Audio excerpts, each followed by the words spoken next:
오늘도 하루가 저물었습니다. 당신은 참 많은 일을 겪으셨습니다.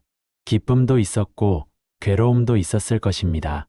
이제는 그 모든 것을 잠시 내려놓고 부처님의 말씀을 들으며 깊은 휴식 속으로 들어가 보십시오. 오늘의 주제는 사람에게 너무 잘해주면 복이 떠나는 이유입니다. 부처님께서는 늘 말씀하셨습니다. 어리석은 자에게는 아무리 잘해주어도 그 마음은 채워지지 않는다. 지혜로운 자에게 작은 도움을 주면 그 공덕은 하늘처럼 넓어진다. 지혜 없이 행한 선행은 때로는 복을 떠나가게 합니다. 오늘 우리는 그 이유를 7가지로 살펴보겠습니다. 눈을 감으시고 천천히 호흡하십시오. 마음을 고요히 가라앉히며 부처님의 말씀을 따라가 보세요. 첫 번째, 기대와 집착을 키우기 때문입니다. 부처님께서는 말씀하셨습니다. 사랑하는 이로 인해 근심이 생기고 미워하는 이로 인해 근심이 생긴다. 사랑과 미움을 떠난 이는 근심에서 벗어난다. 우리가 누군가에게 끊임없이 잘해주면 어떻게 될까요? 처음에는 감사할지 모릅니다. 그러나 시간이 지나면 그것은 곧 당연한 것이 됩니다. 당연한 것이 되면 더 큰 기대가 따라옵니다. 기대는 집착으로 바뀌고 집착은 원망으로 이어집니다. 왜 이번에는 안 해주지? 늘 잘해주더니 오늘은 왜 다르지? 이러한 마음이 생기는 순간 선행은 빛을 잃고 우리의 복은 떠나갑니다. 부처님께서는 이렇게 경계하셨습니다. 원하는 것이 많을수록 얻지 못하는 괴로움도 많다. 그러므로 잘해주는 것 자체보다 그 마음을 어떻게 지키는지가 중요합니다. 잠시 호흡해 봅니다. 들이마시고 내쉽니다. 기대와 집착에서 벗어나는 연습을 해봅니다. 두 번째, 자신을 잃어버리기 때문입니다. 부처님께서는 말씀하셨습니다. 자신을 이기지 못한 이는 남을 이길 수 없다. 자신을 다스린 이는 세상에서 가장 큰 승리자이다.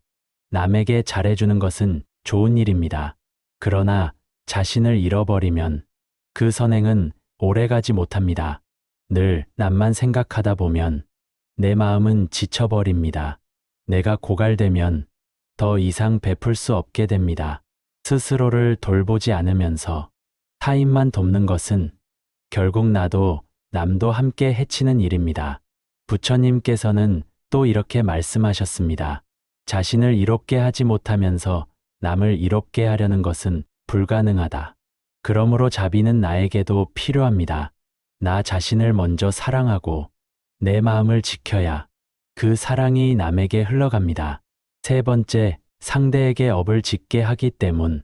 부처님께서는 증이라 함경에서 말씀하셨습니다. 남의 잘못을 도와주는 이는 그 사람을 더욱 어둠에 빠뜨린다. 지나친 도움은 상대를 나약하게 만듭니다. 늘 누군가가 대신해 준다면 그는 스스로 설 기회를 잃습니다. 스스로 힘을 내지 못하고 게으름과 의존심만 키우게 됩니다. 그것은 결국 새로운 업을 짓는 일입니다. 게으름은 습관이 되고 습관은 업이 됩니다. 우리는 선행을 했다고 믿지만 사실은 상대를 더 깊은 괴로움으로 밀어넣은 셈이 됩니다. 그러므로 진정한 자비는 상대가 스스로 설 수 있도록 돕는 것입니다. 손을 잡아 일으켜 주되 그가 자기 발로 걸어가도록 지켜봐 주는 것. 그것이 부처님께서 말씀하신 지혜로운 자비입니다. 네 번째, 내 복을 지혜 없이 모두 소진하기 때문입니다. 부처님께서는 보시를 강조하셨습니다. 보시하는 이는 복을 얻고 인색한 이는 괴로움을 얻는다. 그러나 또 이렇게 말씀하셨습니다. 보시하되 어리석은 자에게 주지 말라. 지혜 있는 자에게 보시하라. 그 공덕은 끝이 없다. 무분별한 나눔은 복을 채우지 못하고 오히려 소진해 버립니다. 복은 물과 같습니다. 웅덩이에 새 구멍이 있으면 아무리 채워도 가득 차지 않듯 지혜 없는 나눔은 공덕을 채우지 못합니다. 지혜로운 보시는 상대가 진정으로 필요로 하는 것을 알아차리고 주는 것입니다. 때로는 물질보다 한마디 말이 더 큰 보시가 되기도 합니다. 때로는 침묵과 기다림이 더 큰 자비가 되기도 합니다. 5번째, 균형 없는 선행은 관계를 왜곡시키기 때문입니다. 부처님께서는 말씀하셨습니다. 항상 주기만 하면 피폐해지고 항상 받기만 하면 오만해진다. 주고받음이 조화를 이룰 때 관계는 오래간다. 인연은 균형 속에서 맺어집니다. 주는 사람과 받는 사람이 서로를 존중할 때 관계는 아름답게 이어집니다. 그러나 한쪽만 주고 한쪽만 받는다면 그 인연은 뒤틀리고 맙니다. 받는 이는 더 많은 것을 원하고 주는 이는 점점 지칩니다. 결국 관계는 무너지고 그 속에서 복도 사라집니다. 그러므로 관계 속에서도 균형을 지켜야 합니다. 6번째, 진정한 공덕은 지혜에서 비롯되기 때문입니다. 부처님께서는 대반야경에서 말씀하셨습니다. 지혜 없는 자비는 등불 없는 집과 같고 자비 없는 지혜는 차가운 칼날과 같다. 무조건적인 선행은 공덕이 아닙니다. 자신을 해치면서까지 베푸는 것은 자비가 아니라 집착입니다. 지혜는 자비를 올바른 길로 인도합니다. 자비는 지혜를 따뜻하게 합니다. 두 가지가 함께할 때 비로소 진정한 공덕이 됩니다. 7번째, 중도의 가르침을 잊기 때문. 부처님께서는 말씀하셨습니다. 두 극단에 치우치지 말라. 지나침도 모자람도 없는 길, 그것이 곧 중도의 길이다. 사람에게 너무 잘해주는 것도 지나침입니다. 너무 인색한 것도 모자람입니다. 음식도 과하면 병이 되고 부족하면 굶주림이 되듯 선행도 지나치면 해가 되고 부족하면 인연이 끊어집니다. 중도의 길은 균형 잡힌 선행을 뜻합니다. 지혜롭게 베풀고 때로는 멈출 줄 아는 것, 그것이 복을 지키는 길입니다. 이제 오늘 배운 7가지를 마음속에 떠올려 봅니다. 기대와 집착을 키우지 않기, 자신을 잃지 않기, 상대에게 업을 짓게 하지 않기, 복을 지혜롭게 지키기, 관계의 균형을 살피기, 자비와 지혜를 함께하기, 그리고 늘 중도의 길을 걷기. 이것이 복을 지키는 부처님의 길입니다. 오늘 하루도 수고 많으셨습니다. 이제는 걱정을 내려놓고 고요히 잠드십시오. 부처님의 말씀처럼 당신의 마음의 평화가 깃들기를 바랍니다. 당신의 꿈길에 빛이 가득하기를 바랍니다. 편안한 밤 되십시오. 나무아미타불, 관세음보살, 오늘 하루도 참 수고 많으셨습니다. 지금 이 시간만큼은 모든 근심을 내려놓고 마음을 차분히 가라앉혀 보시길 바랍니다. 우리는 오늘 부모의 말 한마디가 자식의 복을 바꾸는 힘에 대하여 부처님의 말씀과 함께 깊이 살펴보려 합니다. 부처님께서는 이렇게 말씀하셨습니다. 마음이 먼저이고 말과 행위는 그 뒤를 따른다. 마음으로 아름답게 말하면 행복이 그대의 그림자처럼 따른다. 법구경. 이 말씀은 우리가 매일 내뱉는 말이 결국 우리의 삶을 짓고 자녀의 미래를 빚는다는 뜻입니다. 말은 보이지 않습니다. 그러나 그 힘은 세상에서 가장 무겁고도 가장 가벼운 것이 됩니다. 한마디 따뜻한 말은 한 사람의 인생을 구원하고 한마디 날선 말은 평생의 상처를 남깁니다. 특히 부모의 말은 자녀에게 있어 세상의 첫 목소리입니다. 세상의 기준이요, 세상의 온도이며 세상의 방향이 됩니다. 부처님께서는 말씀하셨습니다. 입에서 나오는 말은 그대의 마음을 드러내는 거울이다. 아이에게 하는 말은 곧 그 아이가 세상을 바라보는 눈이 됩니다.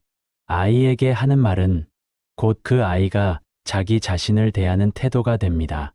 따뜻한 말을 들으며 자란 아이는 스스로를 존중하는 법을 배우고 차가운 말을 들으며 자란 아이는 스스로를 깎아내리는 법을 배웁니다. 오늘 이 시간 우리는 부모의 말습관을 돌아보고자 합니다. 자식이 잘된 집, 그 부모들의 공통점은 무엇이었을까요? 그들은 큰 재산을 물려주지 않았습니다. 대단한 환경만이 아니었습니다. 그들이 자녀에게 물려준 것은 매일매일 반복된 한마디 말, 따뜻한 눈빛과 다정한 목소리였습니다. 부처님께서는 이렇게 말씀하셨습니다. 사람은 말에 의해 존귀해지고 말에 의해 천해진다. 말은 단순한 소리가 아닙니다. 그것은 곧 어비에이며 삶의 인연을 맺는 씨앗입니다. 그러므로 부모가 아이에게 건네는 한마디, 그것은 단순한 위로나 꾸짖음이 아니라 아이의 업을 짓는 일이며 그 아이의 삶을 빚는 일이 됩니다. 괜찮아. 다시 하면 돼. 나는 내 편이야. 너는 할 수 있어. 이 짧은 말들이 아이의 내면에서 자라나 인생을 헤쳐나가는 힘이 됩니다. 이제 잠시 눈을 감고 오늘 하루 아이에게 건넨 말을 떠올려 보십시오. 혹시 날카로운 말이 있었습니까? 혹시 서운하게 만든 말이 있었습니까? 그렇다면 지금 이 순간 마음속으로 이렇게 바꾸어 보십시오. 괜찮아. 사랑한다. 너는 소중하다. 이렇게 한 줄씩 마음에 새길 때 우리가 자녀에게 남기는 업은 달라집니다. 우리가 남기는 씨앗은 달라집니다. 오늘 이 시간부터 우리는 부처님의 가르침을 따라 말을 바꾸어 아이의 복을 바꾸는 길을 함께 걸어보겠습니다. 자애로운 말이 주는 힘. 부처님께서는 말씀하셨습니다. 자애로운 말은 꿀보다 달고 향기로운 꽃보다 오래 남는다. 법구경. 자녀에게 건네는 말은 그들의 마음속에 보이지 않는 씨앗이 되어 평생을 살아가게 하는 뿌리가 됩니다. 따뜻한 말을 듣고 자란 아이는 세상 속에서 자신을 지탱하는 힘을 얻고, 차가운 말을 듣고 자란 아이는 세상 앞에서 쉽게 무너지게 됩니다. 부모의 말은 아이의 자존감을 결정짓습니다. 괜찮아. 넌 잘하고 있어. 이 말은 아이의 가슴에 등불이 되고, 왜 그것밖에 못하니? 이 말은 아이의 가슴에 그림자가 됩니다.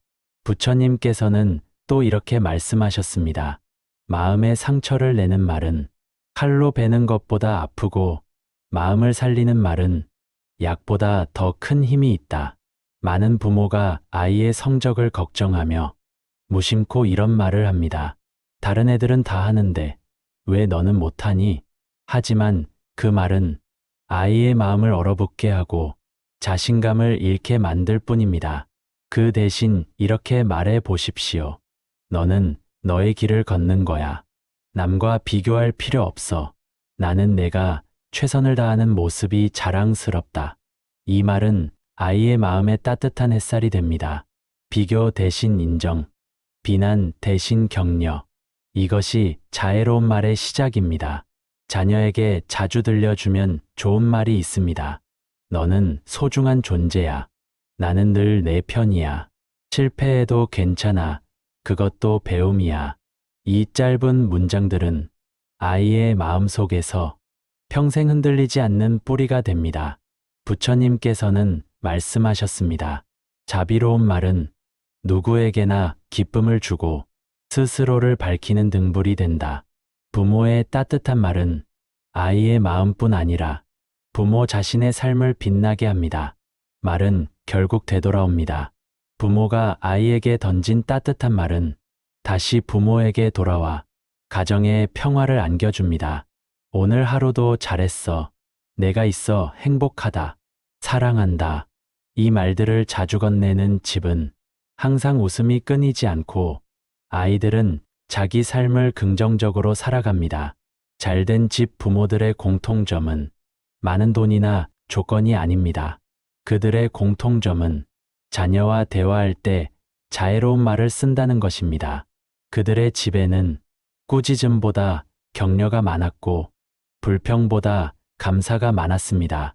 한 가정의 언어는 그 집안의 미래를 만듭니다. 부처님께서 강조하신 에아에유, 즉 사랑스러운 말은 자녀의 운명을 밝히는 등불입니다. 이제 잠시 눈을 감고 당신이 어린 시절 부모님께 들었던 말을 떠올려 보십시오. 혹시 마음을 따뜻하게 했던 한마디가 있습니까? 혹시 지금도 마음을 아프게 하는 말이 있습니까? 그 기억이 바로 아이의 마음에 말이 남는다는 증거입니다. 그러니 오늘부터는 아이에게 이렇게 말해 보십시오. 괜찮아. 넌 할 수 있어. 너는 세상에서 가장 소중한 존재야. 내가 있어서 나는 참 행복하다. 이 말들이 쌓이고 쌓여 아이의 마음 속에 단단한 기둥이 세워질 것입니다. 그리고 부모 자신도 달라집니다. 자애로운 말을 건네는 순간, 그 말은 부모의 마음을 먼저 밝히고 부모 자신의 삶을 더 따뜻하게 만듭니다. 부처님께서는 말씀하셨습니다. 애언은 자신을 기쁘게 하고 상대를 기쁘게 하며 세상을 화합하게 한다. 그러니 부모의 입술 위에 머무는 말은 항상 자애롭고 항상 따뜻해야 합니다. 그 한마디가 아이의 복을 바꾸고 아이의 운명을 꽃 피우는 힘이 됩니다. 화 대신 평온의 말. 부처님께서는 이렇게 말씀하셨습니다. 분노는 불길과 같아 그 불은 자신을 태우고 남을 태운다. 법구경. 분노의 말은 불길처럼 빠르게 번지고 한순간에 마음을 태워버립니다. 특히 부모가 자녀에게 내뱉는 화난 말은 아이의 마음에 깊은 흉터를 남깁니다. 넌 왜 이것밖에 못하니? 다른 아이들은 다 잘하는데 너는 왜 안 되니? 이 말들은 아이의 마음을 갉아먹고 스스로를 부족한 존재라 여기게 만듭니다. 부처님께서는 또 이렇게 말씀하셨습니다. 성내는 말은 독과 같아 마음을 병들게 하고 관계를 무너뜨린다. 분노 속에서 나오는 말은 아이의 영혼을 짓누르고 자존감을 꺾어버립니다. 그 순간은 부모가 풀렸을지 몰라도 그 상처는 아이에게 평생 남습니다. 그러나 화를 다스리고 평온 속에서 건네는 말은 아이의 상처를 덮고 다시 일어설 용기를 줍니다. 괜찮아. 누구나 실수는 해. 중요한 건 내가 다시 일어나려는 마음이야. 잘 안 되어도 괜찮아. 엄마 아빠는 늘 내 편이야. 이런 말들은 분노의 불길을 끄는 맑은 물이 되고 아이의 마음에 평온을 심어줍니다. 부처님께서는 말씀하셨습니다. 분노는 인내로 사라지고 거친 말은 자비로 멈춘다. 부모가 자녀를 키울 때 분노는 피할 수 없는 순간이 찾아옵니다. 아이의 실수 앞에서, 기대에 못 미치는 모습 앞에서 화를 내고 싶은 마음은 누구에게나 있습니다.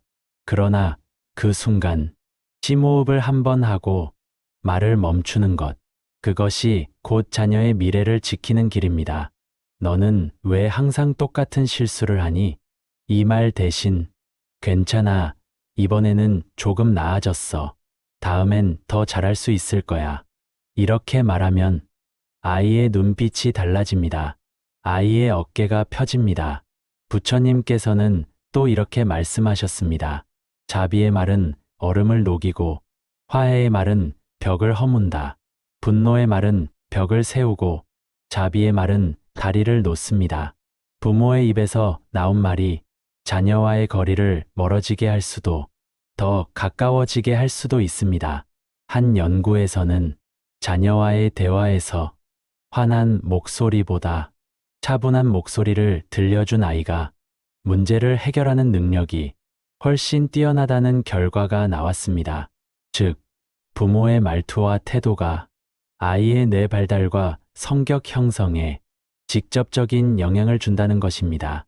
아이를 크게 야단쳤을 때 당장은 말을 듣는 것 같지만 그 마음속에서는 두려움과 위축이 자라납니다. 반대로 평온한 목소리로 이끌어줄 때 아이의 마음은 안전함을 느끼고 그 안에서 자발적인 성장이 일어납니다. 너 때문에 속상하다 라는 말 대신 내가 잘 되길 바라는 마음이 크다 보니 내가 조금 조급했구나 라고 말해 보십시오. 이 말은 아이에게 상처 대신 이해를 전하고 분노 대신 사랑을 남깁니다. 부처님께서는 말씀하셨습니다. 화를 다스리는 자가 참된 힘 있는 자이다. 아이를 키우는 부모의 진짜 힘은 크게 소리치는 데 있지 않습니다. 인내하고 평온하게 이끄는 데 있습니다. 이제 잠시 눈을 감고 오늘 하루 자녀에게 건넨 말을 떠올려 보십시오. 혹시 화난 말이 떠오른다면 마음속으로 이렇게 바꿔 보십시오. 괜찮아. 실수해도 돼. 나는 너를 믿는다. 이 짧은 말들이 아이의 마음에 자존감을 심고 삶을 헤쳐나갈 용기를 줍니다. 가정은 작은 수행처와 같습니다. 부모의 언어가 곧 가정의 공기이며 자녀의 마음을 잘 아는 토양이 됩니다. 화 대신 평온을 선택하십시오. 그것이 아이의 운명을 바꾸는 가장 큰 선물입니다. 잘된 집 부모의 공통된 말습관. 세상에는 많은 가정이 있습니다. 형편도 다르고 조건도 다르고 부모의 직업과 배경도 모두 다릅니다. 그러나 자녀가 잘된 집에는 놀랍게도 하나의 공통점이 있었습니다. 그것은 바로 부모의 말습관이었습니다. 부처님께서는 말씀하셨습니다. 사랑스러운 말은 사람의 마음을 살리고 거친 말은 사람의 마음을 죽인다. 자녀가 잘된 집 부모들은 아이에게 늘 사랑스러운 말을 아끼지 않았습니다. 그들의 집에는 비난보다 격려가 많았고 불평보다 감사가 많았습니다.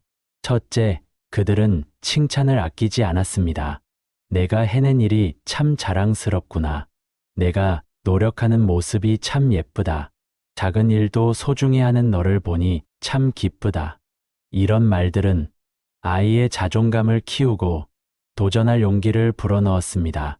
둘째, 그들은 비교 대신 격려를 건넸습니다. 남과 비교하지 마라. 너의 길을 걸어라. 너는 내 모습 그대로 소중하다. 이런 말들은 아이에게 세상에 휘둘리지 않는 뿌리를 주었습니다. 셋째, 그들은 실패를 기회로 삼게 했습니다.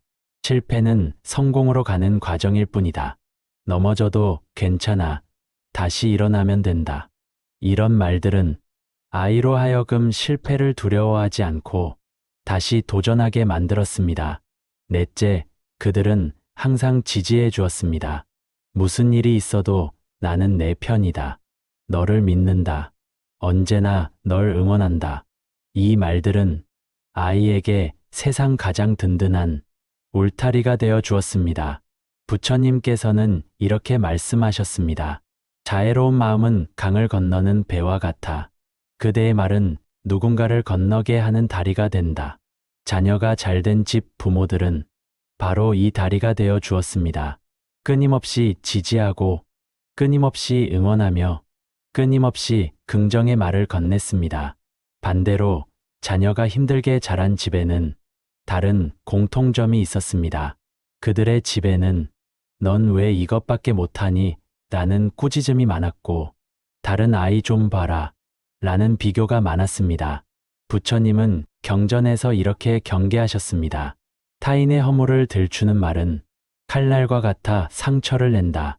아이를 키우는 데 있어서 비교와 비난은 칼과 같아 마음을 깊이 베어버립니다. 반대로 잘된 집 부모의 말은 꽃과 같았습니다.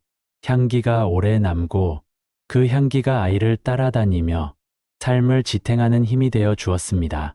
오늘 우리는 자녀가 잘된 집 부모의 말습관 4가지를 살펴보았습니다.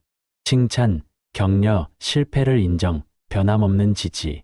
이 4가지 말습관은 자녀의 인생을 바꾸는 가장 큰 비밀이었습니다.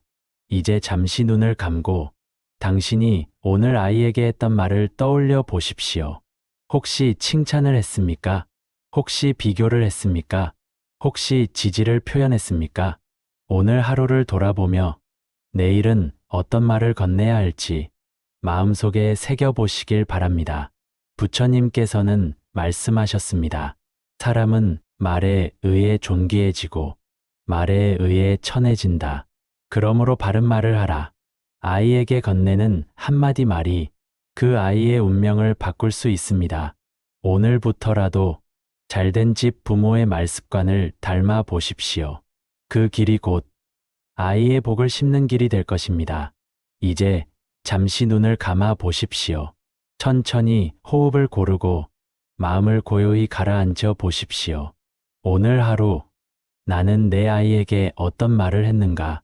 그 말은 아이의 마음에 어떤 흔적을 남겼는가? 혹시 서운하게 만든 말이 있었습니까? 혹시 무심코 내뱉은 거친 말이 있었습니까? 그 말이 아이의 마음에 상처가 되지는 않았습니까? 괜찮습니다. 이제부터 바꿀 수 있습니다. 이제부터 고칠 수 있습니다. 부처님께서는 말씀하셨습니다. 과거의 잘못에 매이지 말고 지금 이 순간을 바로 하라. 그렇습니다.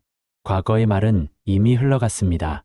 그러나 지금 이 순간 우리가 새롭게 말을 고를 수 있다면 그것이 곧 아이의 내일을 바꾸게 될 것입니다.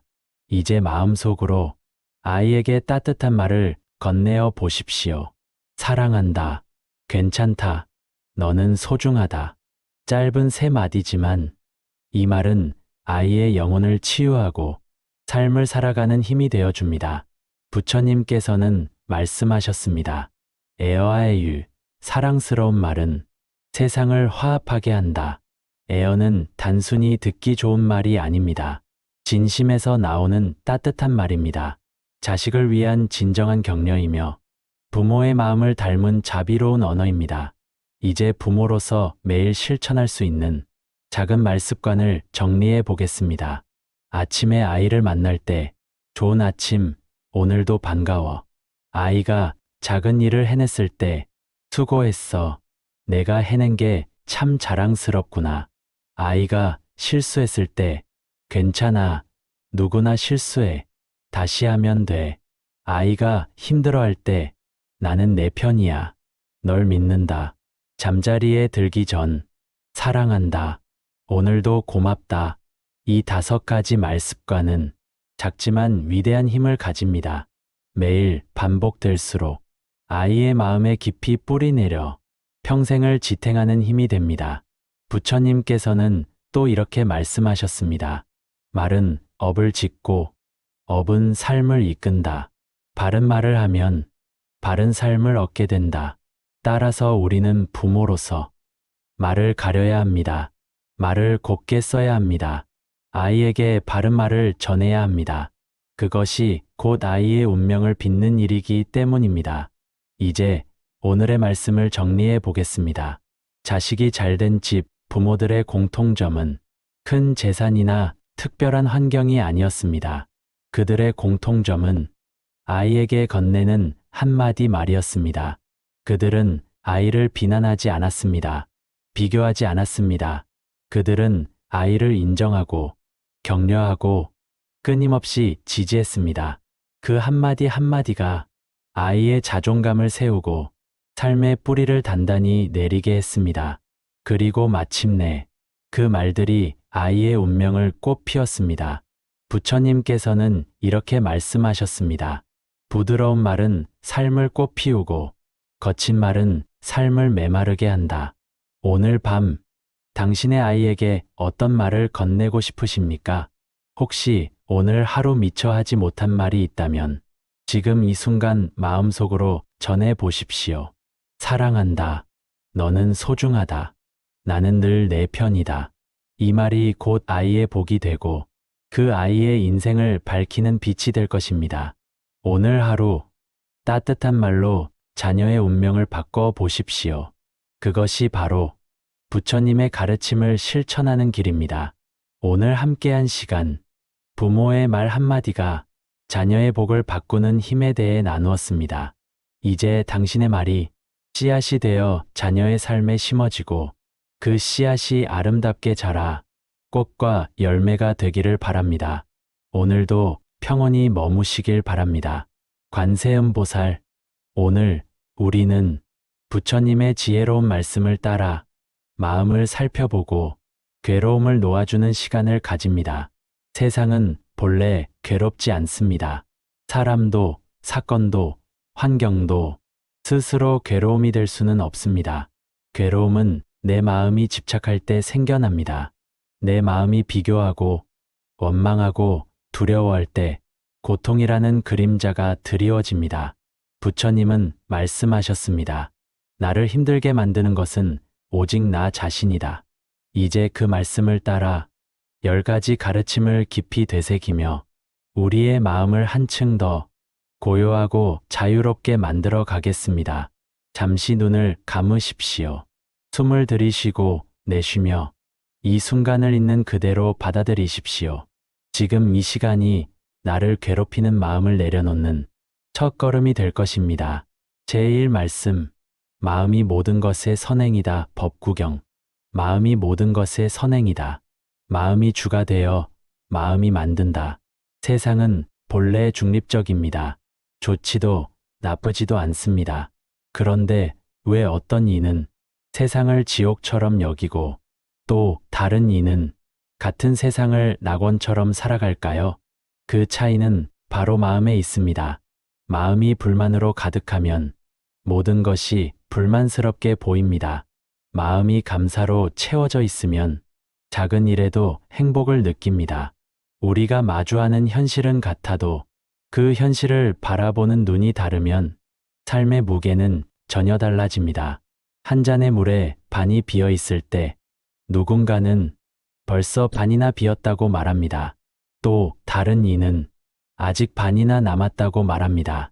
물은 동일하지만 마음의 해석에 따라 희망이 될 수도 불만이 될 수도 있습니다. 숨을 들이쉬며 이렇게 속삭여 봅니다. 내 마음이 세상을 만든다. 숨을 내쉬며 이렇게 속삭여 봅니다. 나는 평화로운 마음을 선택한다. 이 호흡을 따라 내가 살아가는 세상이 내 마음에 달려 있음을 기억하십시오.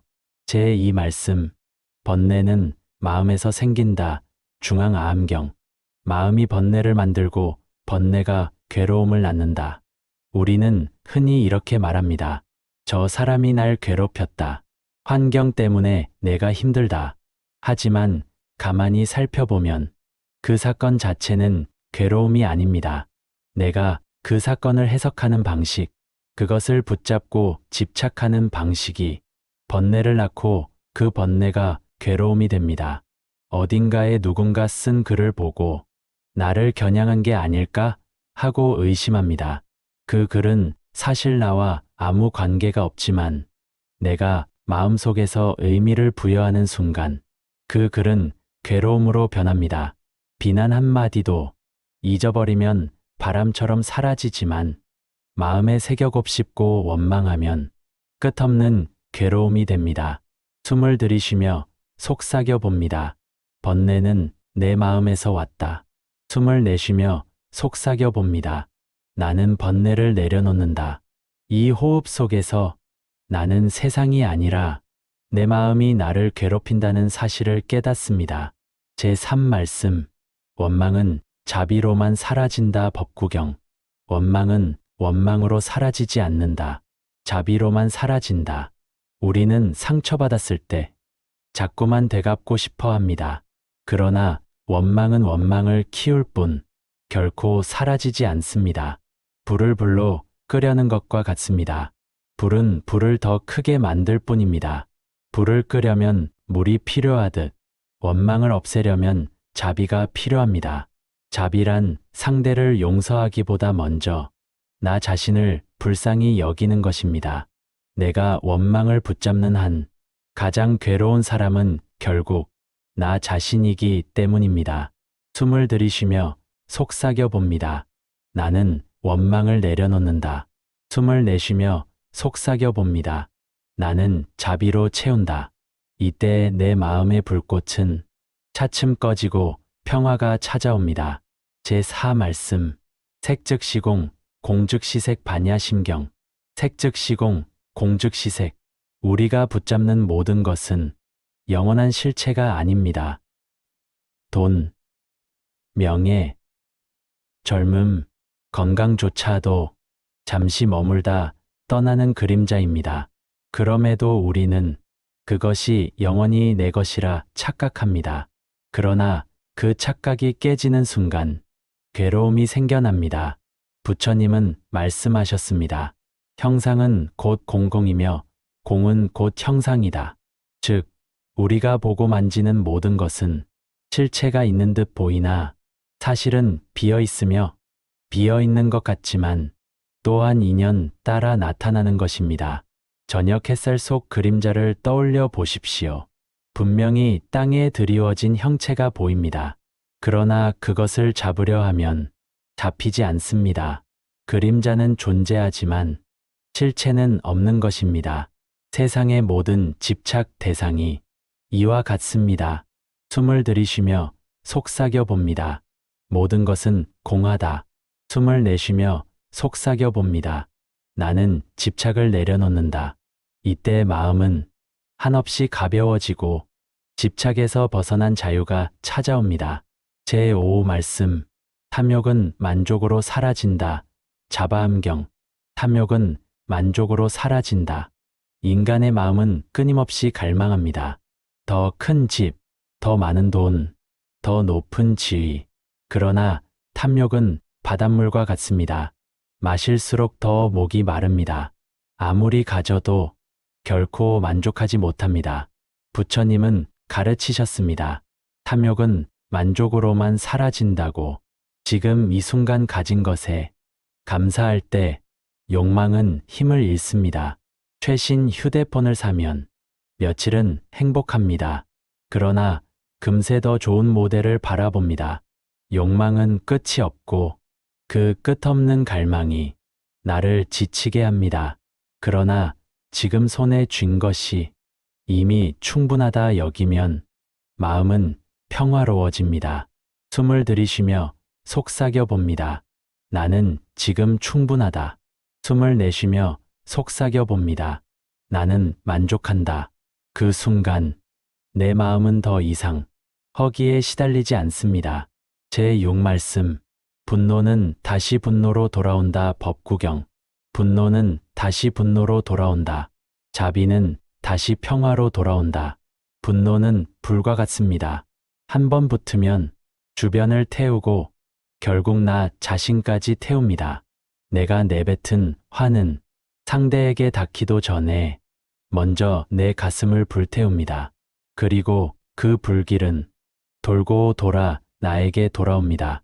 반대로 내가 자비를 베풀면 그 씨앗은 반드시 내 삶으로 되돌아옵니다. 누군가 운전 중 나를 막아섰을 때 화를 내고 욕을 퍼붓는다면 내 마음은 긴 시간 동안 불편해집니다. 그러나 그 순간 그저 웃으며 보내주면 마음은 다시 평화로워집니다. 분노는 분노를 부르고 자비는 평화를 부릅니다. 숨을 들이쉬며 속삭여 봅니다. 나는 분노를 멈춘다. 숨을 내쉬며 속삭여 봅니다. 나는 자비를 키운다. 이 호흡이 쌓일수록 내 삶은 점점 더 평화로워집니다. 제7 말씀. 마음이 자유로우면 해칠 자가 없다. 아함경. 마음이 자유로우면 아무것도 나를 해칠 수 없다. 외부 사건이 곧 괴로움은 아닙니다. 마음이 얽매이면 작은 말 한마디에도 흔들립니다. 그러나 마음이 자유로우면 거센 폭풍조차 나를 무너뜨릴 수 없습니다. 작은 컵에 돌을 넣으면 물은 금세 넘칩니다. 그러나 큰 호수에 돌을 던지면 물결만 일 뿐, 호수는 변하지 않습니다. 마음이 크고 자유롭다면 어떤 일도 나를 해칠 수 없습니다. 숨을 들이쉬며 속삭여 봅니다. 나는 자유롭다. 숨을 내쉬며 속삭여 봅니다. 그 무엇도 나를 해칠 수 없다. 이 선언이 내 마음을 지켜주는 가장 큰 힘이 됩니다. 제8 말씀. 자신을 이기는 자가 가장 위대하다. 법구경. 자신을 이기는 자가 가장 위대하다. 세상은 경쟁으로 가득합니다. 다른 사람을 이겨야 성공한다고 말합니다. 그러나 부처님은 말씀하셨습니다.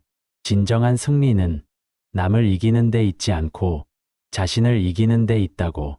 게으름, 탐욕, 분노, 이 내 안의 적을 이기지 못하면 세상의 어떤 승리도 공허합니다. 시험에서 1등을 했어도 게으름을 이기지 못하면 다음엔 무너집니다. 사업에서 성공해도 욕망을 이기지 못하면 결국 스스로를 무너뜨립니다. 그러나 자신을 이긴 이는 누구도 흔들 수 없습니다. 숨을 들이쉴 때 속삭입니다. 나는 내 마음을 이긴다. 숨을 내쉴 때 속삭입니다. 나는 자유로워진다. 이 순간 나는 진정한 승리자가 됩니다. 제9 말씀. 집착을 버릴 때 평안하다 반야심경. 무한히 비설신의 무득. 눈, 귀, 코, 혀, 몸, 뜻. 우리가 붙잡는 감각은 영원하지 않습니다. 그러나 우리는 그것을 붙잡으려 합니다. 그러니 괴로움이 됩니다. 얻으려는 마음을 버릴 때, 집착을 내려놓을 때, 비로소 평안이 찾아옵니다. 좋은 음악을 듣다가도 이 순간이 영원했으면 하고 바라면 마음은 아쉬움에 젖습니다. 그러나 있는 그대로 즐기면 순간은 평화로이 지나갑니다. 숨을 들이쉴 때 속삭입니다. 나는 집착을 내려놓는다. 숨을 내쉴 때 속삭입니다. 나는 평안하다. 비움은 이름이 아니라 진정한 자유의 시작입니다. 제10 말씀. 마음을 다스리는 이는 평온을 얻는다. 법구경. 마음을 다스리는 이는 평온을 얻는다. 마음을 다스리지 못하면 세상의 파도에 휩쓸립니다. 조금만 흔들려도 불안과 분노에 사로잡힙니다. 그러나 마음을 다스린 이는 풍랑 속에서도 고요합니다. 그 마음은 바람에 흔들리지 않는 큰 산과 같습니다. 같은 폭풍우 속에서도 깊은 산의 호수는 겉만 흔들릴 뿐 깊은 곳은 고요합니다. 마음을 다스린 이는 그 호수와 같습니다. 숨을 들이쉴 때 속삭입니다. 나는 내 마음을 다스린다. 숨을 내쉴 때 속삭입니다. 나는 평온하다. 이 평온이야말로 부처님께서 주신 가장 큰 선물입니다. 오늘 우리는 부처님의 10가지 말씀을 따라 나를 힘들게 하는 것은 오직 나 자신이다라는 진리를 배웠습니다. 괴로움은 외부에서 오지 않습니다. 내 마음이 만들어낸 허상일 뿐입니다. 그러므로 나를 괴롭히는 것도 나를 자유롭게 하는 것도 오직 나 자신입니다. 오늘 하루 부처님의 말씀과 함께 평온과 자유를 누리시기를 바랍니다. 우리는 하루에도 수많은 인연 속에 살아갑니다. 부모와 자녀, 형제와 이웃, 직장의 동료, 그리고 길을 걷다 스쳐 지나가는 낯선 사람들까지 그 속에서 우리는 알게 모르게 수많은 선택을 합니다. 오늘은 어떤 말을 건네야 할까? 내가 더 참아야 할까? 아니면 솔직히 말해야 할까? 내가 더 배려하면 세상도 나를 따뜻하게 대해주지 않을까? 이런 기대 속에서 우리는 선행을 이어갑니다. 그러나 현실은 언제나 우리의 뜻대로 흘러가지 않습니다. 정성을 다했음에도 무시당하는 순간이 있고 온 마음을 다해 도왔음에도 돌아오는 것은 오히려 원망일 때가 있습니다. 때로는 가장 가깝다고 믿었던 사람에게서조차 배은망덕한 태도를 마주하기도 합니다. 그럴 때 우리의 마음은 크게 흔들립니다. 나는 왜 이렇게 힘들까? 정말 사람에게 잘하면 복이 달아나는 걸까? 부처님은 법구경에서 이렇게 말씀하셨습니다. 모든 것은 마음에서 비롯된다. 선한 마음은 행복을 낳고 집착은 괴로움을 낳는다. 즉, 우리가 느끼는 괴로움은 사실 상대의 반응 때문이 아니라 내 마음에 깃든 집착과 기대 때문이라는 가르침입니다. 오늘 우리는 사람에게 잘하면 복이 달아나는 이유 5가지라는 주제로 부처님의 말씀과 실제 삶의 이야기를 함께 나누려 합니다. 이것은 남에게 잘하지 말라는 뜻이 아닙니다. 오히려 더 바르게, 더 지혜롭게, 더 오래 지속할 수 있는 선행의 길을 찾자는 것입니다. 첫 번째 이유, 선행이 집착이 될 때, 선행은 분명 아름답습니다. 그러나 그것이 지나치면 자비가 아니라 집착으로 변합니다. 법구경에서는 이렇게 경책합니다. 집착은 끈과 같아 그대를 묶고 기대는 올무와 같아 그대를 가둔다.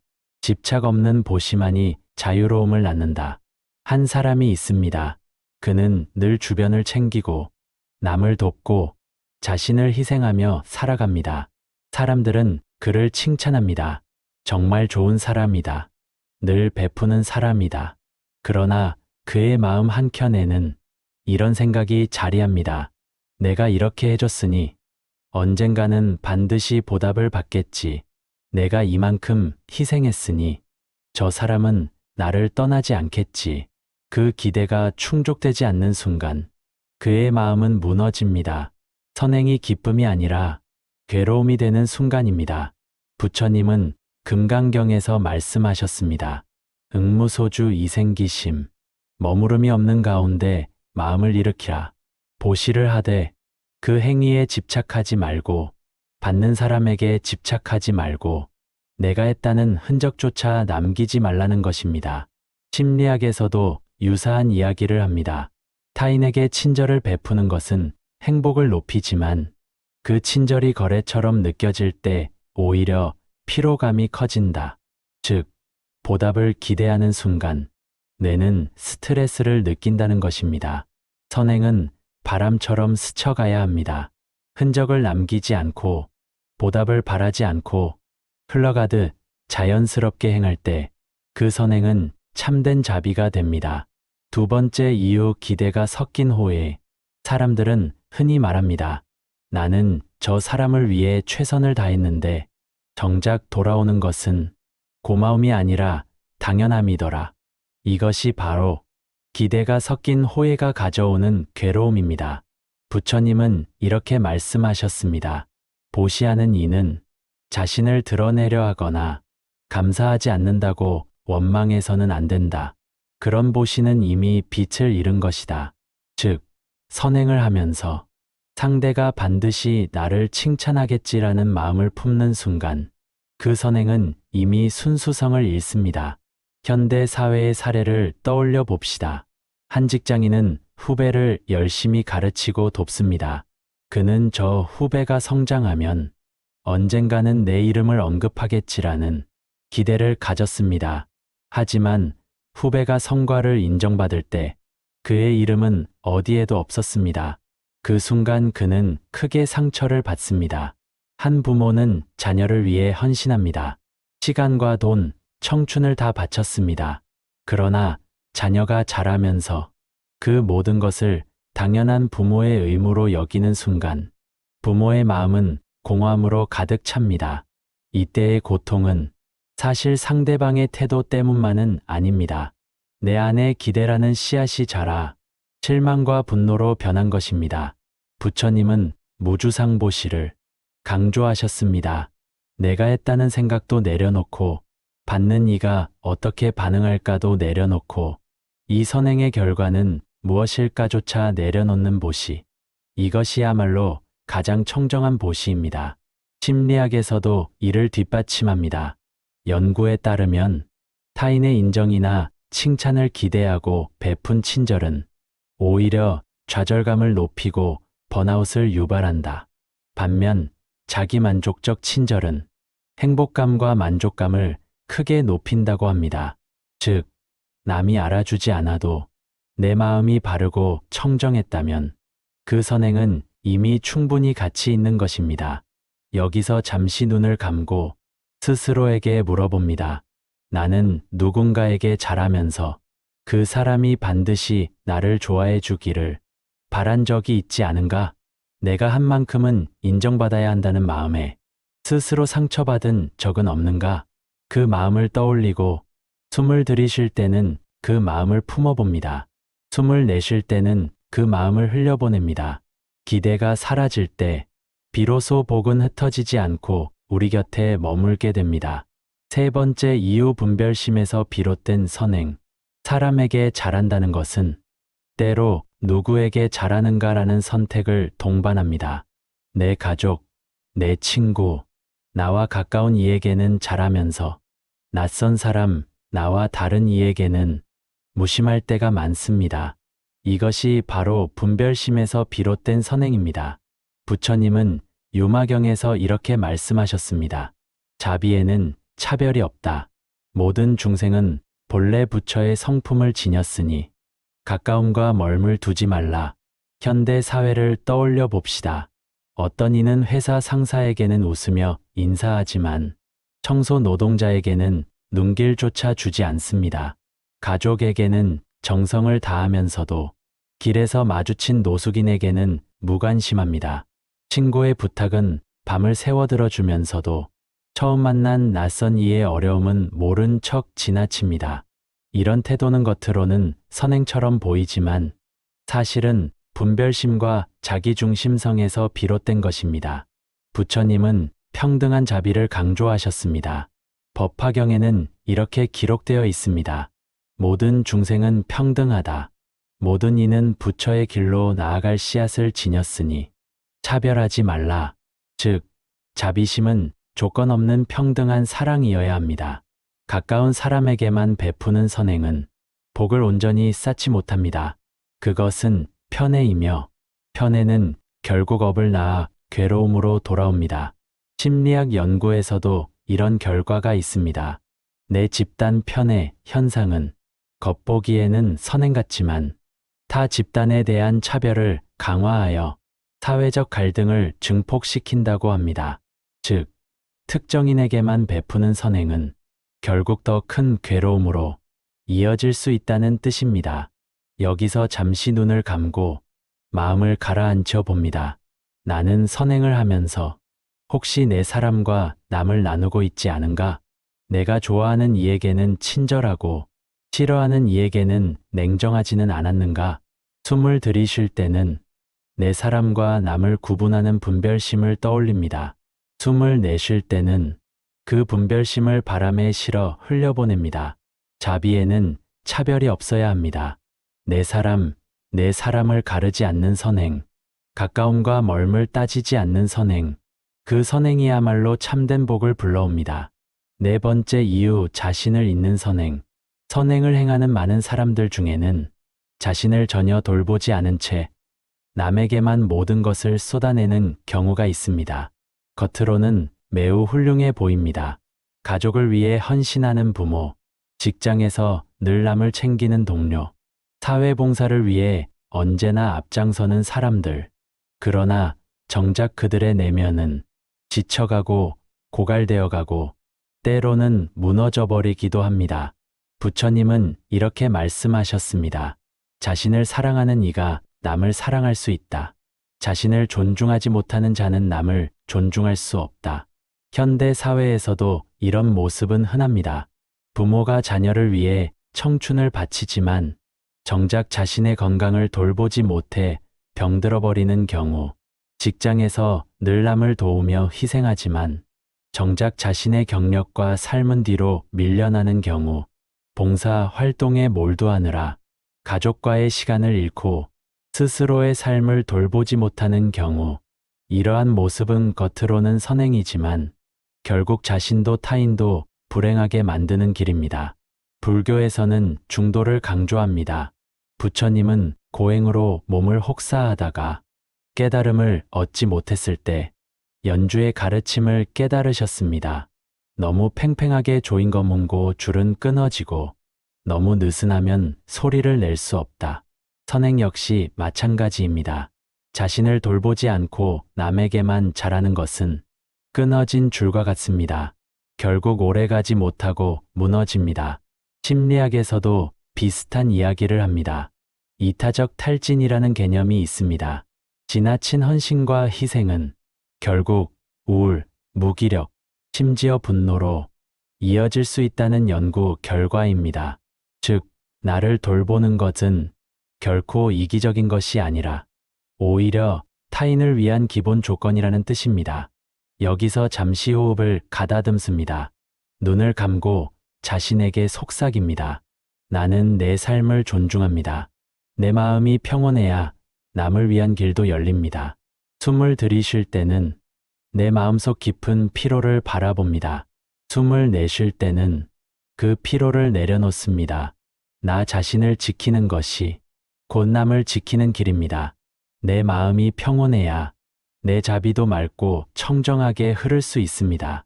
다섯 번째 이유 업을 고려하지 않은 선행. 선행이 언제나 복으로 이어지는 것은 아닙니다. 선행이 올바른 지혜와 함께하지 못할 때 그 선행은 오히려 복을 흩어버리기도 합니다.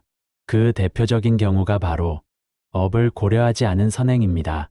불교에서 말하는 업은 각자가 지은 원인과 결과의 흐름입니다. 부처님은 이렇게 말씀하셨습니다. 모든 중생은 각자의 업에 의지하여 살아간다. 남이 대신할 수 없고 대신 짊어질 수도 없다.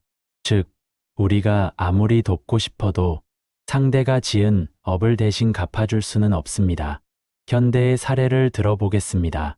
도박에 빠진 이를 도와 빚을 갚아주었지만 그가 다시 도박을 반복한다면 그 도움은 선행이 아니라 업을 키우는 일이 됩니다.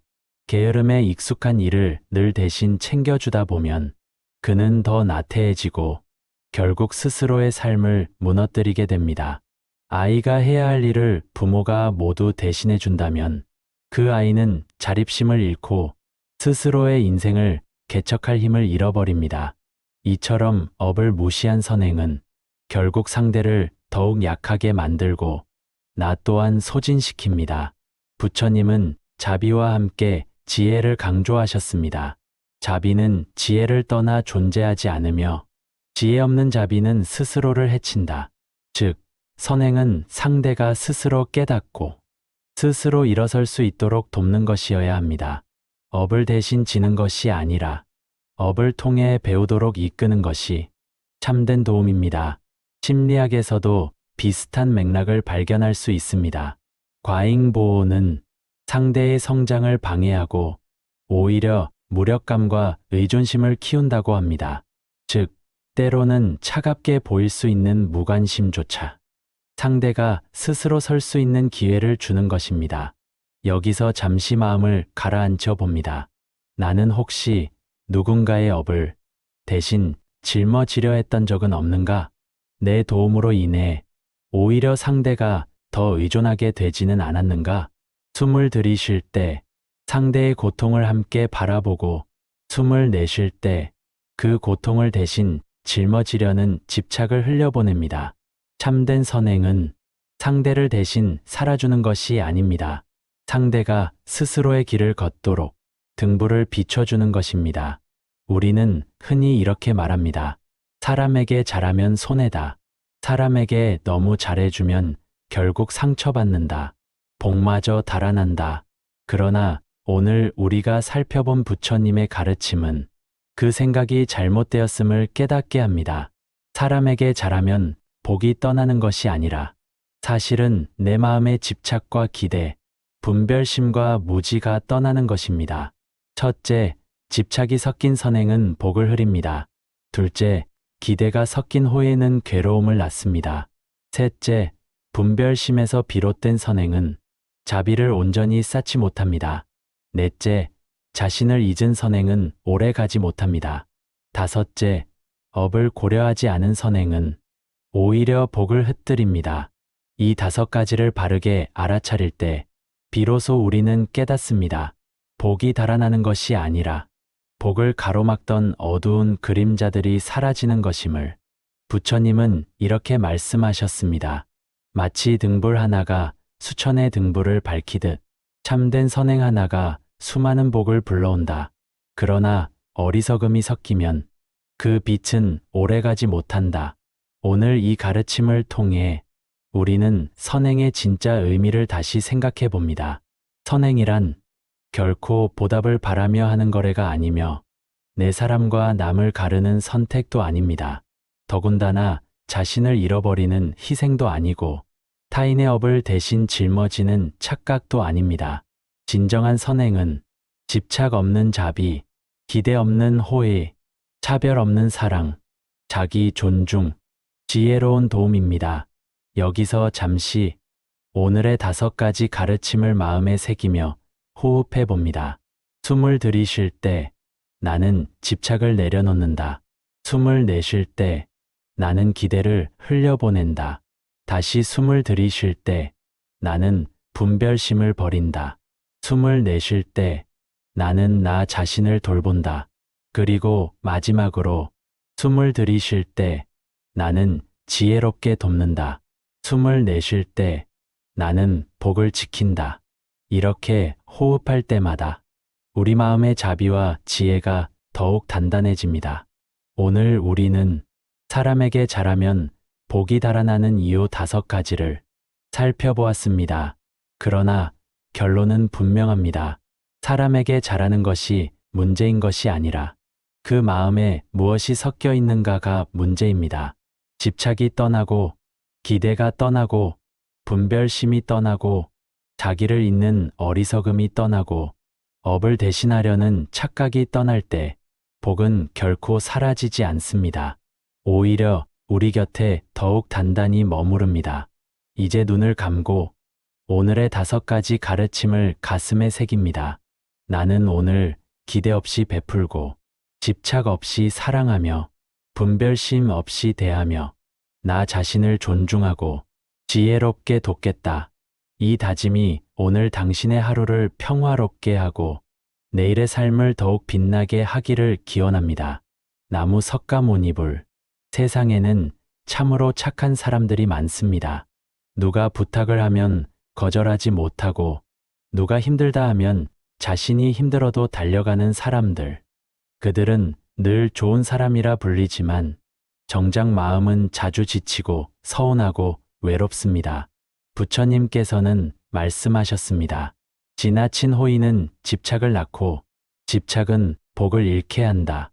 선함은 귀한 보배이지만 그 선함이 분별을 잃을 때 그것은 더 이상 복을 짓는 행위가 아니라 복을 흘려보내는 어리석음이 된다고 하셨습니다. 오늘의 이야기는 착하지만 상처받는 사람에게 바치는 부처님의 가르침입니다. 제1막 숲속의 아침 한 제자의 고백. 푸른 숲길에 부드러운 햇살이 번지고 이슬 맺힌 풀잎들이 별처럼 반짝였습니다. 바람은 나무십 사이를 스치며 고요를 흔들고 새들의 노래와 시냇물 소리가 그들의 발걸음에 평화를 더했습니다. 그날의 아침은 유난히 고요했습니다. 세상 모든 소리가 잠시 멈춘 듯 바람마저 경건히 머무는 순간이었습니다. 그 고요한 숲길 위를 부처님께서 제자들과 함께 천천히 걸으셨습니다. 그 발걸음은 흙이 아니라 마음을 딛는 듯 고요했고 제자들의 눈빛에는 경건한 빛이 어려 있었습니다. 그때 한 제자가 조심스럽게 다가왔습니다. 손끝이 떨리고 걸음이 망설임으로 가득했습니다. 마음속 깊이 품어온 물음을 드디어 꺼내려는 듯했습니다. 그는 두 손을 모아 합장하며 고개를 숙였습니다. 부처님, 저는 사람들에게 늘 잘하려 했습니다. 작은 부탁도 거절하지 못했고 늘 웃으며 진심으로 돕고자 했습니다. 하지만 시간이 지날수록 저를 가볍게 대하는 사람들이 늘어납니다. 감사하던 이들은 점점 제가 돕는 것을 당연히 여기고 때로는 불평까지 늘어놓습니다. 부처님, 저는 분명 선하게 살고 있는데 왜 제 마음은 이렇게 지치고 괴로운 걸까요? 그의 목소리는 점점 작아졌습니다. 마지막 문장은 바람에 섞여 사라졌고 그의 눈엔 지친 선함과 서운함이 어려 있었습니다. 부처님은 걸음을 멈추시고 제자의 얼굴을 바라보셨습니다. 그 시선은 꾸짖음이 아닌 긴 세월의 연민이 담긴 따뜻한 눈빛이었습니다. 잠시 침묵이 흐른 뒤 부처님이 말씀하셨습니다. 그대의 마음이 어질다는 것은 귀한 일이다. 그러나 그 마음이 분별을 잃으면 그대의 복은 흘러가고 상처만 남는다. 부처님의 음성은 낮았지만 단단했습니다. 그 말은 바람처럼 조용히 그러나 깊게 제자의 마음에 스며들었습니다. 선한 마음은 세상을 비추는 등불이다. 하지만 그 등불이 불길을 제어하지 못하면 그 빛은 세상을 태우고 자신까지 불태운다. 착함이란 주는 것만으로 완성되지 않는다. 언제 멈추어야 하는지를 아는 지혜에서 완성된다. 제자는 눈가에 눈물이 맺힌 채 고개를 들었습니다. 부처님, 그럼 저는 어떻게 해야 합니까? 거절하는 것도 멈추는 것도 나쁜 일 아닌가요? 말하지 않았지만 마음이 그렇게 물었습니다. 부처님은 그 마음을 읽은 듯 미소 지으셨습니다. 착하다는 것은 모든 것을 받아들이는 것이 아니다. 진짜 착함은 자신을 잃지 않는 것이다. 그대가 자신을 해치며 남을 돕는다면 그것은 선행이 아니라 어리석음이다. 바람이 지나가며 잎사귀가 흔들렸습니다. 제자는 그 바람 속에서 부처님의 말씀을 되새겼습니다. 나는 내 마음이 지쳐가는 걸 알면서도 끝까지 참는 걸 미덕이라 여겼구나. 부처님은 다시 천천히 걸음을 옮기셨습니다. 제자들은 그 말씀을 가슴에 새기며 뒤를 따랐습니다. 숲길은 여전히 고요했지만 제자의 마음 속에서는 작은 깨달음의 종소리가 울렸습니다. 그대의 선함이 세상을 바꾸려면 먼저 그 선함이 자신을 다치게 해선 안 된다. 진짜 자비는 자신을 포함한 모두를 이롭게 하는 것이다. 그날의 햇살은 유난히 따뜻했습니다. 빛은 나무잎 사이로 스며들어 제자의 얼굴 위에 고요히 내려앉았습니다. 그 빛은 마치 이렇게 속삭이는 듯했습니다. 이제 그대의 선함에도 경계를 세워라. 그날 이후 제자는 더 이상 자신을 억누르며 웃지 않았습니다. 부드럽게 웃되 필요할 땐 조용히 지금은 어렵습니다라고 말할 수 있었습니다. 그 한마디가 그의 복을 지키는 첫 번째 수행이 되었습니다. 제2막 6가지 복이 떠나는 이유. 부처님께서 나무 그늘 아래 자리를 잡으셨습니다. 모든 제자들이 그 주위로 모여들었습니다. 복이 떠나는 이유는 여러 가지가 있다. 하지만 그중 6가지는 반드시 알아야 한다. 제자들은 고개를 숙이고 귀를 기울였습니다. 첫째, 거절하지 못하는 착한 사람일 때. 착함은 귀한 것이지만 그것이 분별을 잃고 흘러넘치면 복은 조용히 자리를 뜬다. 부처님은 작은 돌멩이를 하나 집어들었습니다. 이 돌을 손에 쥐고 있다고 생각해 보아라. 처음엔 가볍지만 오래 쥐면 팔이 아프고 결국 그 돌은 너를 해치게 된다. 호의도 마찬가지다. 처음엔 기쁜 마음으로 베풀지만 그 마음이 임무로 바뀌는 순간 복은 서서히 흘러나간다. 거절은 미움이 아니라 지혜다. 싫다고 말할 수 있는 용기. 그것이 복을 지키는 첫걸음이다. 잠시 침묵이 흐르고 숲속 바람이 나무잎을 흔들었습니다. 부처님은 덧붙이셨습니다. 너를 진심으로 아끼는 사람은 내가 싫다고 말할 때 그것을 존중한다. 진짜 인연은 경계 안에서 자란다. 제자는 조용히 고개를 끄덕였습니다. 둘째, 자신을 희생하면서까지 남을 챙길 때. 남을 돕는 마음은 귀하다. 하지만 자신이 텅 비면 줄 수도 없다. 부처님은 제자에게 물으셨습니다. 그대는 자신에게도 복을 짓는가? 제자는 고개를 떨구었습니다. 저는 언제나 남을 먼저 생각해야 한다고 배웠습니다. 그래서 제 밥그릇은 비워도 괜찮다고 여겼습니다.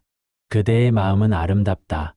그러나 그 마음이 자신을 소모시킨다면 그건 더 이상 선행이 아니다. 복은 흐름이다. 내 그릇이 비면 복도 머물지 못한다. 너를 먼저 채워야 한다. 그래야 다른 이에게 온전한 것을 줄 수 있다.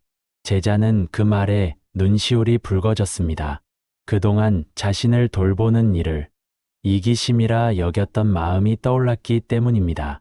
셋째, 감사하지 않는 사람에게 계속 베풀 때. 감사하지 않는 사람은 복을 받아도 복인 줄 모른다. 부처님은 제자에게 물으셨습니다. 감사를 모르는 사람에게 계속 베푸는가? 제자는 잠시 눈을 감았습니다. 늘 챙겨주던 사람이 있었지요. 하지만 그 사람은 한 번도 고맙다고 하지 않았습니다. 부처님께서는 말씀하셨습니다. 그 사람은 내 복을 받아도 그것이 복인 줄 모르니 복은 머물지 못하고 흩어진다. 감사는 복의 순환이다. 감사가 사라질 때 복은 방향을 잃는다. 감사를 나눌 수 있는 인연과 함께하라.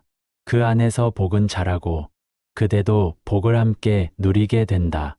넷째, 바뀌지 않는 사람에게 계속 마음을 쓰는 것. 제자가 물었습니다. 부처님, 변화는 느릴 수도 있지 않습니까? 기다려주는 것도 자비 아닙니까? 부처님은 부드럽게 웃으셨습니다.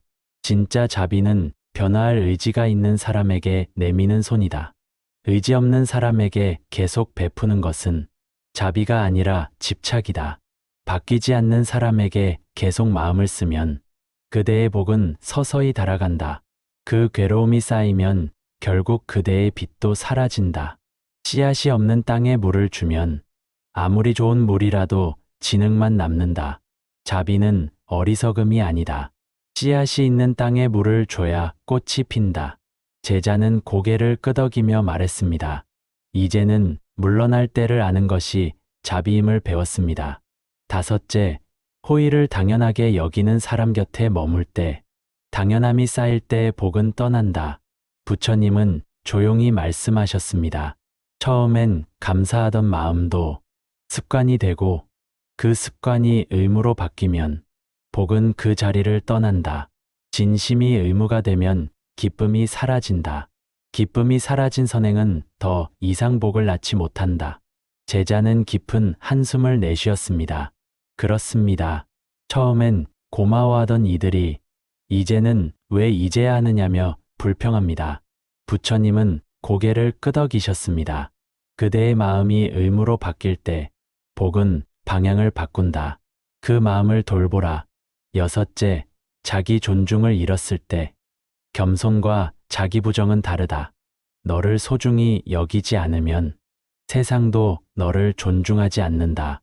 부처님은 제자의 어깨를 다정히 두드리셨습니다. 너 자신을 아끼는 것은 이기심이 아니다. 복이 머물 자리를 만드는 일이다. 스스로를 낮추는 것이 미덕이라 여기는가? 그것은 겸손이 아니라 부정이다. 복은 자신을 존중하는 마음 위에 머무른다. 제3막, 복을 지키는 마음의 길. 부처님께서는 걸음을 멈추시고 조용히 연못가로 다가가 앉으셨습니다. 햇살이 수면 위에 부서져 은빛 파문이 잔잔히 번졌습니다. 바람의 갈대가 고개를 숙이며 흔들렸고 그 움직임은 마치 부처님의 숨결에 맞추는 듯했습니다. 물 위에는 한 송이 연꽃이 피어 있었습니다. 진흙 속에서 자랐지만 흙의 더러움을 묻히지 않은 채 맑고 고운 빛을 머금고 있었습니다. 부처님은 잠시 그 꽃을 바라보다가 천천히 말씀하셨습니다. 복은 내가 지혜롭게 너 자신을 아낄 때 머문다. 무조건적인 희생은 미덕이 아니라 너를 잃는 길이다. 그 말씀은 연못 위에 떨어진 꽃잎처럼 고요히 퍼져나갔습니다. 부처님은 제자를 바라보며 물으셨습니다. 그대는 자신을 위해 한 번이라도 복을 지은 적이 있는가? 제자는 잠시 고개를 숙였습니다. 저는 늘 남을 위해 기도했습니다. 가족의 평안, 친구의 안녕, 세상의 행복을 빌었지요. 하지만 저 자신을 위해 기도한 적은 거의 없습니다. 부처님은 고개를 끄덕이며 말씀하셨습니다. 남의 행복을 빌기 전에 먼저 너의 마음이 평안해야 한다. 텅 빈 잔으로는 아무에게도 물을 따라줄 수 없기 때문이다. 너의 마음이 기쁨으로 가득 차야 그 기쁨이 세상으로 흘러간다.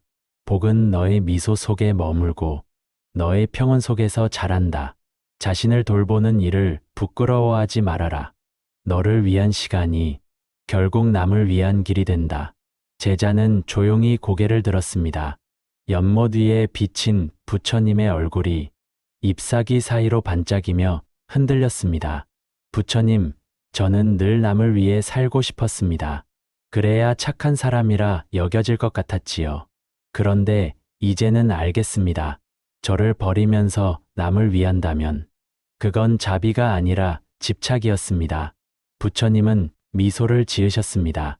그래, 그대는 이제 진짜 자비의 첫걸음을 내디뎠다.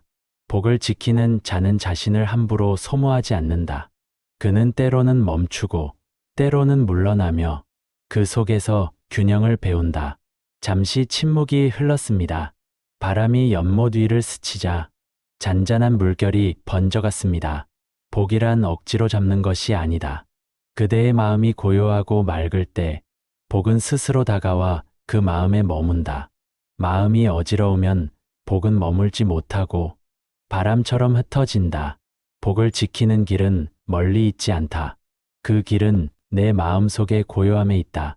누군가가 너를 알아주지 않아도 그대가 자신을 알아주면 된다. 누군가가 너를 칭찬하지 않아도 그대가 스스로를 위로할 수 있다면 그 마음이 이미 복의 자리다. 제자는 숨을 고르며 물었습니다. 부처님, 복을 지키는 일이란 거창한 수행이 아니라 나를 괴롭히지 않는 것부터 시작되는군요. 부처님은 고요히 미소를 지으셨습니다. 그렇다. 복은 남에게서 오지 않는다. 복은 언제나 내 마음을 바라보는 그 순간에 머문다. 너의 마음이 감사로 가득할 때 세상은 이미 복된 곳이 된다. 그 말이 끝나자 연못 위로 잔잔한 파문이 일었습니다. 꽃잎 하나가 바람에 흔들리며 천천히 물 위를 떠갔습니다. 제자는 두 손을 모아 합장했습니다. 부처님, 이제 저 자신에게도 자비를 베풀겠습니다. 내 마음이 편안해야 남을 위한 선행도 빛난다는 걸 배웠습니다. 부처님은 고개를 끄덕이셨습니다. 그래, 그것이 복을 머물게 하는 수행이다. 복은 멀리 있지 않다. 지금 이 순간, 내가 내 마음을 살피고 있는 그 자리에 있다. 그 순간 연못 위에 바람이 잠들고 물결이 고요히 멈추었습니다. 햇살이 그 위를 비추자 부처님과 제자의 얼굴에 빛이 번졌습니다. 복은 마음의 고요함 위에 머무른다. 그대의 마음이 고요할 때 세상은 이미 복된 것이다. 제3막 진심이 통하지 않는 인연. 제자가 조심스럽게 부처님 앞으로 다가왔습니다. 그의 얼굴에는 오래된 상처의 그림자가 드리워져 있었습니다. 그 상처는 보이지 않았지만 그의 눈빛은 이미 많은 기대와 실망을 거쳐온 사람의 눈빛이었습니다. 그는 조심스럽게 숨을 고르고 낮은 목소리로 여쭈었습니다. 부처님, 저는 어떤 사람에게 진심을 다했습니다. 그 사람이 힘들 때 함께 울었고 외로울 때 옆을 지켰으며 잘못을 해도 이해하려 애썼습니다. 하지만 돌아온 건 상처뿐이었습니다. 그 사람은 제 진심을 가볍게 여기고 때로는 저를 이용하기도 했습니다. 그런데 이상하게도 저는 그 사람을 미워할 수가 없습니다. 혹시 이것도 제가 부족해서 생긴 업일까요? 부처님은 아무 말씀 없이 연못가로 걸어가셨습니다. 물가에는 작은 물결이 햇살에 반짝이고 있었습니다. 부처님은 그 물결을 한참 바라보시다가 조용히 말씀하셨습니다. 진심은 고귀한 것이다. 그러나 그 고귀한 것을 알아보지 못하는 이에게 주면 그 마음은 짓밟히고 복도 함께 사라진다. 그 말씀은 바람처럼 잔잔했지만 그 울림은 제자의 가슴에 깊이 새겨졌습니다. 잠시 후 부처님은 연못에 떨어지는 한 잎의 나무짚을 바라보며 덧붙이셨습니다. 진심은 받아들여질 자리에서만 빛난다. 빛을 모를 어둠에게 아무리 등불을 내밀어도 그 불은 꺼지고 만다. 그러나 등불을 기다리는 자에게는 한 줄기 불빛도 큰 구원이 된다. 진심이 통하지 않는 인연은 붙잡을수록 멀어지고 놓아줄 때 비로소 다시 흐른다. 부처님은 제자의 눈을 바라보며 조용히 이어 말씀하셨습니다. 그대의 마음은 진실했다. 그러나 그 마음이 상처로 변한 이유는 그대의 진심이 머무를 자리가 아니었기 때문이다. 진심은 억지로 머무는 것이 아니라 흐르는 것이다. 물은 높은 곳에서 낮은 곳으로 흐르며 막히면 고이고 썩는다. 진심도 마찬가지다. 받아들이지 않는 곳에 계속 흘러가면 결국 너의 마음이 병들고 만다. 제자는 눈을 감고 조용히 중얼거렸습니다. 노는 것도 자비이구나. 그의 입가에는 오래된 체념 대신 조금의 평온이 머물렀습니다. 그는 알았습니다. 놓는다는 것은 포기가 아니라 내 복을 지키는 또 하나의 지혜라는 것을. 부처님은 제자의 어깨 위에 손을 얹으시며 미소 지었습니다. 그대가 진심을 다했다면 그걸로 이미 충분하다. 그대의 마음은 하늘처럼 넓으니 한 사람의 무지로 그 빛을 가리지 말아라. 놓는다는 것은 끝이 아니라 새로운 복이 머무를 공간을 비우는 일이다. 바람이 연못 위를 부드럽게 스쳐갔습니다. 그 바람 속에서 제자의 마음이 조금씩 가벼워졌습니다. 그는 깨달았습니다. 진심을 다해도 통하지 않는 인연은 미련이 아니라 배움으로 남는다는 것을. 그리고 그날 이후 그는 더 이상 붙잡지 않았습니다. 다만 조용히 두 손을 모아 그 사람의 평안을 빌어주었습니다. 그것이 바로 부처님께서 말씀하신 놓는 자비, 복을 지키는 가장 깊은 마음의 길이었습니다. 제5막, 복을 부르는 사람의 습관. 부처님께서 조용히 말씀하셨습니다. 그분의 목소리는 바람에 실린 종소리처럼 차분하고 깊었습니다. 복을 짓는 사람은 단순하다. 그들은 욕심으로 복을 구하지 않고 선함으로 복을 머물게 한다. 그들은 자신을 먼저 채우고 감사를 잊지 않으며 진심을 아끼지 않는다. 부처님은 잠시 말을 멈추시고 주위를 감싸는 고요를 느끼셨습니다. 연못의 물결이 반짝이고 그 위로 한 송이 꽃잎이 천천히 흘러갔습니다. 복을 부르는 사람은 자신을 돌보는 법을 아는 사람이다. 스스로의 마음을 다스릴 줄 아는 사람은 타인의 마음도 헤아릴 줄 알게 된다. 그러나 그 진심이 무시되면 단호히 멈춘다. 그들은 누군가가 자신을 이용하려 하면 미련 없이 거리를 둔다. 그 단호함은 냉정함이 아니라 복을 지키는 지혜에서 비롯된다. 그들은 자비롭되 어리석지 않고 부드럽되 흔들리지 않는다. 자비로움이란 모두에게 허락하는 것이 아니라 스스로를 해치지 않는 범위 안에서 피어나는 것이다. 그리고 부드럽다는 것은 세상에 휘둘리는 것이 아니라 마음의 중심이 단단하기 때문이다. 부처님은 제자들의 눈빛을 바라보며 부드럽게 미소 지으셨습니다. 이 6가지를 마음에 새긴다면 그대의 복은 머물 것이며 마음은 평온할 것이다. 복은 늘 외부에서 오는 것이 아니라 그대의 태도에서 자란다. 감사로 하루를 시작하고 자신을 돌보며 진심으로 사람을 대하라. 그리고 언젠가 그대가 지은 복은 그대의 삶을 고요히 감싸 안게 될 것이다. 그 말이 끝나자 바람이 살짝 지나가며 나무잎이 흔들렸습니다. 햇살이 부처님의 옷자락 위로 고요히 번졌습니다. 그 빛은 마치 복은 멀리 있지 않다. 당신의 마음이 고요할 때 그곳에 머무른다 하고 속삭이는 듯했습니다. 제6막, 제자의 깨달음.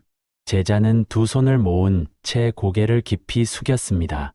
그의 어깨는 오랫동안 쌓인 무게에서 벗어난 듯 조용히 떨리고 있었습니다. 한동안 아무 말도 하지 못했습니다. 그저 바람이 나무잎을 스치는 소리만이 그들의 사이를 부드럽게 채우고 있었습니다. 잠시 후 제자가 조심스럽게 입을 열었습니다. 부처님, 저는 착한 사람이 되고 싶었습니다. 누구에게도 미움받지 않고 모두에게 인정받는 사람이 되고 싶었습니다. 하지만 이제는 알겠습니다.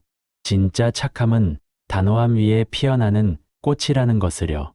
그의 목소리에는 후회와 동시에 가벼워진 숨결이 섞여 있었습니다. 그는 처음으로 거절과 단호함을 죄로 느끼지 않았습니다. 오히려 그것이 자신을 지키는 자비라는 것을 깨달았습니다. 부처님은 그를 바라보며 잔잔히 미소 지으셨습니다.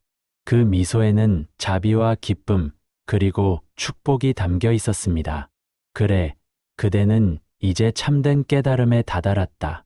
착함에도 경계가 있다. 그 경계를 지키는 자만이 진정한 복을 짓는 사람이다. 경계 없는 선은 자신을 해치고 지혜로운 선은 자신과 남 모두를 살린다. 그 말씀은 마치 부드러운 햇살처럼 제자의 마음속으로 스며들었습니다. 바람이 잔잔히 불었습니다. 숲속의 햇살이 다시 부드럽게 번졌고 나무잎 사이로 빛이 흩어지며 그들의 얼굴 위로 고요한 금빛이 내려앉았습니다. 그 순간 제자의 눈빛은 달라져 있었습니다. 더 이상 흔들리지 않았습니다. 그의 얼굴에는 평온함이 깃들었고 그 평온함 속에서 미소가 피어났습니다. 그 미소는 마치 부처님 앞에 핀 한 송이 연꽃처럼 고요하고 단단했습니다. 부처님은 마지막으로 조용히 말씀하셨습니다. 이제 그대의 마음에 복이 머물 것이다. 그 복은 타인에게서 오는 것이 아니라 스스로를 지키는 지혜에서 피어나는 것이다. 바람이 다시 숲속을 지나가며 나무잎이 서로 부딪히는 소리가 들려왔습니다. 그 소리는 마치 부처님의 미소처럼 부드럽고 따뜻하게 세상을 감싸 안았습니다. 복은 어디서 오는가? 복은 남에게서 오는 것이 아닙니다. 복은 내가 나를 존중할 때 그 따뜻한 마음이 세상으로 흘러가며 자라납니다. 남을 위해서가 아니라 내 마음을 해치지 않기 위해 멈출 줄 아는 지혜. 그것이 바로 부처님의 가르침입니다. 오늘 이 말씀을 듣고 마음이 편안해지셨다면 오늘 단 한 문장만 기억하세요.